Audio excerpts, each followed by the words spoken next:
کہ قرآن پاک کی عظمت کو بیان کرنے کی برکت سے تو ابھی 2 بجے حالانکہ دعا کا اہتمام ہوگا، لیکن اس کے باوجود آپ یہاں کا اتنا خوبصورت منظر ہے کہ معصوم بچے بھی ہیں تو اللہ کے قرآن کو پڑھ رہے ہیں۔ یہ ہمارے اس مسجد کے متولی صاحب ہیں جو اپنے بچوں کے ساتھ یہاں بیٹھے ہوئے ہیں،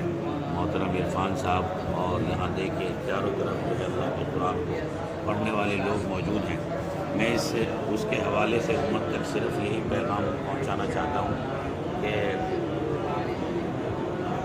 کہ ہمارا ہر نوجوان، ہر بڑا جو ہے اللہ کے قرآن سے جڑے، قرآن پاک کو لفظاً اور معناً عام کریں، یعنی قرآن پاک جو ہے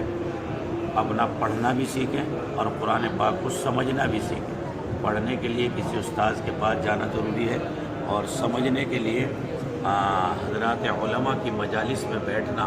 اور جگہ جگہ پر درس قرآن کے محفلوں کو منعقد کرنا اور علماء کے دروس قرآن کو سننا۔ پوری امت اس وقت جو گرداب میں اور مسائل میں پھنسی ہوئی ہے، اس کا بہترین حل ہے کہ ہم اللہ کے قرآن سے اپنا رشتہ جوڑیں۔ میں اس مبارک مسجد شیر شاہ سوری مسجد کو، اس حسین منظر کو پورے دنیا کے لوگوں کو دکھانا چاہتا ہوں کہ یہاں چھوٹے بچوں میں، بڑوں میں، جوانوں میں کیسے اللہ کے قرآن کو محبت کا جذبہ ہے، اور یہ جذبہ عام ہونا چاہیے، پھیلنا چاہیے۔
فلا يؤمنون وجعلنا بلاد رواسي